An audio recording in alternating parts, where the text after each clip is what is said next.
Last year, right around Christmas time, a Chinese researcher out of Indiana University was arrested at Chicago's O'Hare International Airport. He, like multiple other Chinese researchers before him, was caught trying to smuggle in dangerous pathogens into the United States. In his case, the young man was trying to smuggle in plasmid DNA samples that were derived from E. coli bacteria.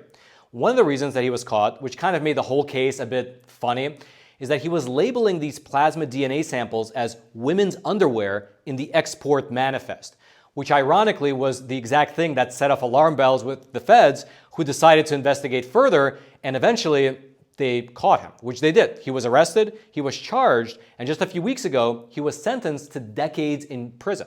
How many decades, you may be wondering?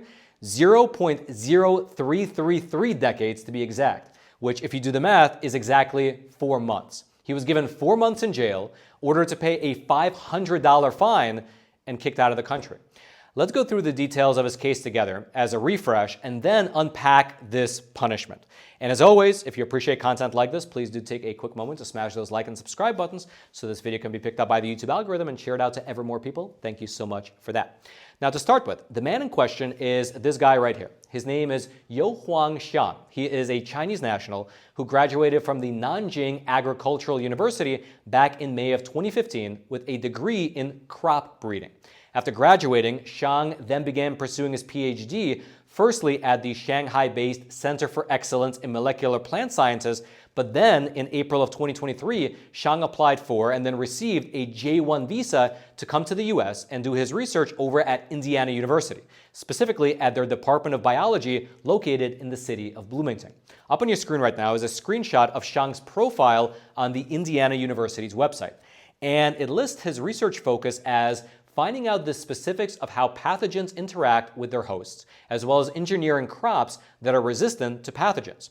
The university apparently was also able to determine that its correct pronouns are he, him, and his. However, what they apparently were not able to determine was whether or not Mr. Xiang was smuggling in dangerous pathogens.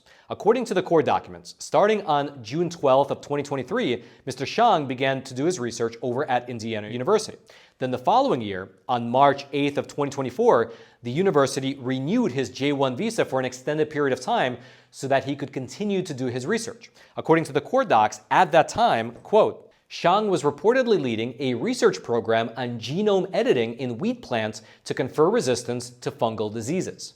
So far, so good, high-level science. However, in April of 2025, while he was going through the Detroit airport, Xiang was stopped and interviewed by Customs and Border Patrol agents. Quote, at the time, federal officials were actively investigating instances of US-based researchers from China smuggling plant pathogens. Xiang was flagged due to his study of plant genetics.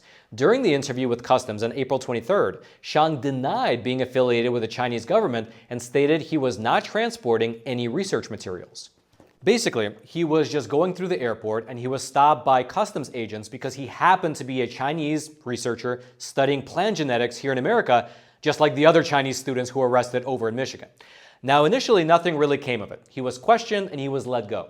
However, after this interview with Customs, the FBI began to look at Mr. Xiang as well as his research, and here's what they found. Quote, during their investigation, it was revealed that Xiang was previously affiliated with the People's Republic of China's Key Laboratories in China. Court documents state that Key Laboratories is overseen by the Chinese government and has a history of concerning actions. In mid-November of 2025, the FBI Indianapolis division received a tip out of eastern Michigan regarding Chinese nationals smuggling biological pathogens into the United States. Specifically, the tip alleged that shipments from China were being sent to Indiana University researchers, including Xiang. Funny how it all seems to be connected. The feds, while investigating a seemingly unrelated case, well, several cases out in Michigan, they discovered Mr. Xiang over in Indiana. He was also receiving biological shipments from China. And unlike the shipments in Michigan, where the fungus and the roundworms were coming in little Ziploc bags or sometimes tucked inside the pages of a textbook, Mr. Xiang appeared to have gotten creative with how he was sending his shipments over. However, it's probably exactly that creativity that tipped off investigators as to something being amiss. Quote, Shipping documents obtained by the FBI reportedly showed that Shang had recently gotten a package sent from China to his Bloomington residence. The package was reportedly valued at $186 and contained women's underwear of man-made fibers. Investigators found it odd that Shang was purchasing and shipping women's underwear from China. Court documents further noted how it was strange that the company shipping the underwear was called Guangzhou Sci-Tech Innovation Trading. Now, at the time that the feds discovered this shipment of women's underwear, Mr. Shang happened to be outside of the U.S. He was traveling internationally. However, it appears that Mr. Shang was unaware that the feds were tipped off because on November 3rd of last year, of 2025, Mr. Shang flew from London to Chicago, where he was promptly stopped and intercepted at the Chicago O'Hare International Airport. And here's what the court documents said happened. Quote, after arriving at O'Hare from London's Heathrow Airport, Shang was brought in for an interview. Shang reportedly agreed to speak and said he would give statements without an English interpreter. During the interview, Shang allegedly admitted to receiving a package from Guangzhou Sci-Tech Innovation Trading in March. When pressed on whether the package contained underwear, Shang reportedly said there was clothing inside, but also plasmid DNA sent to him from his former university, the Shanghai-based Center for Excellence in Molecular Plant Sciences. Shang allegedly went on to say that the plasmid DNA was derived from E. coli and that it was shipped to him for his research at Indiana University.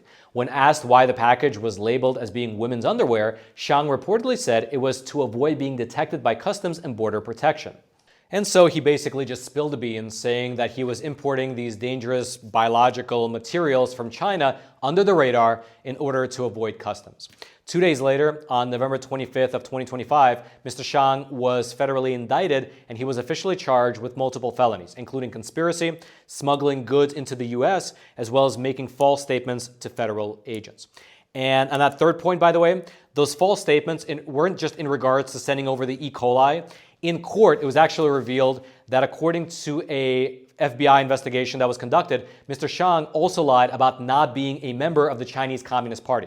He told immigration authorities that he wasn't when he actually was. And so, with all this against them, in April of this year, Mr. Shang wound up pleading guilty and he was given the following sentence. He was ordered to spend a little over 4 months in prison. He was ordered to pay a $500 fine. He was given 1 year of supervised release as well as immediate expulsion back to China. And just for your reference, I looked it up, and basically the 1 year of supervised release is more symbolic than anything, given the fact that he will be deported immediately after leaving prison. But that's that. He was given 4 months as well as a $500 fine. It really makes you wonder whether this will have a sufficient deterrent effect for other Chinese Communist Party cadres who are considering smuggling in dangerous pathogens. Maybe they were thinking about it, they were planning it, they were just on the cusp of doing it, but now with this looming threat of potentially spending 4 months in jail and getting a $500 fine, they will probably reconsider. And so there you have it. If you want to read the court documents that were released by the feds, as well as my other research material, I'll throw those links down into the description box below this video. And of course, leave your comments in the comment section below. Do you think that this is a solid punishment? Do you think that this will have a deterrent effect? Or do you think that this will have absolutely no deterrent effect? I'd love to know your thoughts. Leave them in the comment section below.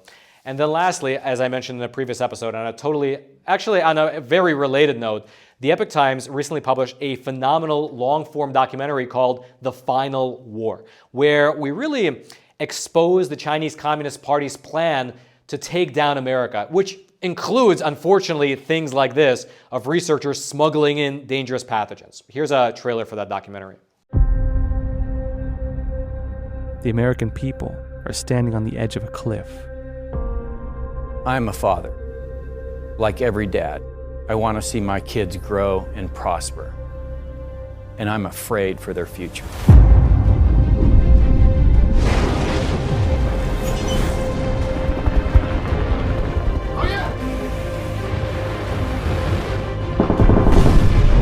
This is the most ambitious regime in history.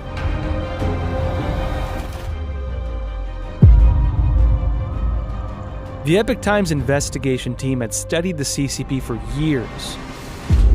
But this time, what we uncovered was yielding evidence beyond our imagination. hide our strength and bide our time. Yes, we're in World War III now. We are in a world war with the Chinese Communist Party without realizing it. The new Chinese military is the only one being developed anywhere in the world today that is specifically configured to fight the United States of America.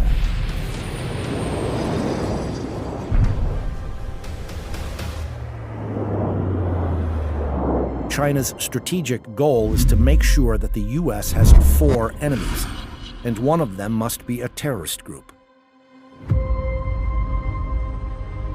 It is terrible that CCP has gotten so far along in this 100-year plan, but they've gotten really close to succeeding. Prepare to live in a world where you can be arrested for watching this documentary.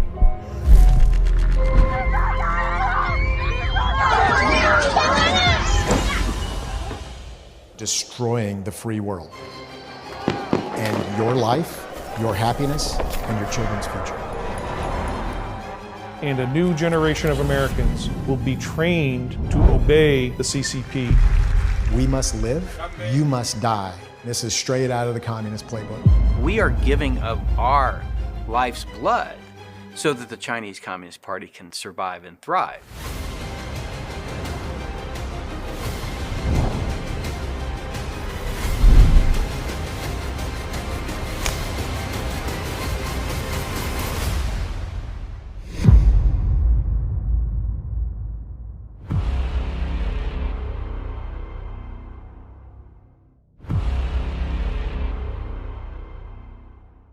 If you want to check out the documentary as well as the plethora of other great content over on the Epoch Times website, I'll throw a link to it. It'll be right there at the top of the description box below. Just click on that link and it'll take you to the page where you can subscribe, get a trial subscription, check out the Epoch Times, and then immediately you can watch the Final War documentary.